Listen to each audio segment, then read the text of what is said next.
itariki ya 11 y'uko kwezi kwa gatatu, irushanwa rya gatatu ry'imikino Nyafurika ya Basketball African rizatangira i Dakar muri Senegali. Ikipe Stade Malien yo muri Mali ikataje mu myitozo muri Kotedivwari, aho yizeye kuzagera kure muri irushanwa rizasozerezwa i Kigali mu kwezi kwa gatanu. Kuri uyu wa gatandatu nibwo igice cya mbere cy'irushanwa kizatangira, aho imikino ifungura izabera muri Senegali.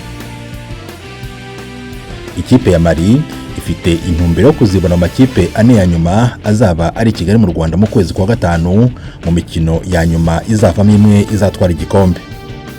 Nous allons d'abord avec un esprit. Kubera ko tumaze igihe twumva dufite intego yo gutsinda, ubu tugiye kujya Dakar dufite intsinzi mu mitwe yacu, kandi twumva ko tuzakomeza no ku rundi rwego i Kigali mu Rwanda. Iyi myitozo ibera muri Kotedivwari mbere gato y'uko irushanwa rya BAL nyirizina ritangira, yahaye umwanya amakipe yo muri Nigeria na Mali gupima no kugerageza abakinnyi bayo. Kaba Kante, umutoza w'ikipe ya Mali, arabisobanura.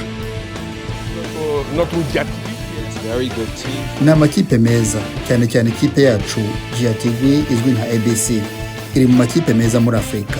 Ayo makipe turamutse duhuye nayo mbere byaba byiza, kandi no kuba tuzirikana na Kwara yo muri Nigeria turi mu itsinda rimwe ni ibintu byiza.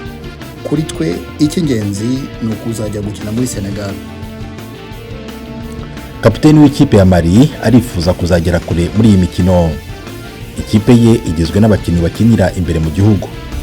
Umukino wa mbere bazakina uzabahuza na US Monastir yo muri Tunisia. Ikipe ya Mali ntabwo yifuza gusa kuzagaragara ikina muri irushanwa, ahubwo intego ni ugutsinda igatahana igikombe. Abo duhanganye ntabwo baduteye ubwoba. Kuri twe ikintu gikomeye ni uko dufite abakinnyi baziranye, kuko tumaranye igihe. Turakorana cyane, tuzi aho buri wese aturuka, kandi tuzi n'aho dukinira. Ikintu gikomeye kuri twe ni uko tuziranye. BAL yatangiye muri 2020 ku bufatanye bwa FIBA na NBA yo muri Amerika. Ihuza amakipe yabaye ya mbere wabo yo ku mugabane wa Afurika. Imikino yayo ya nyuma ibera i Kigali mu Rwanda mu kwezi kwa gatanu, yatangiye mu kwezi kwa gatatu. Team Harris Shimwe, Ijwi ry'Amerika.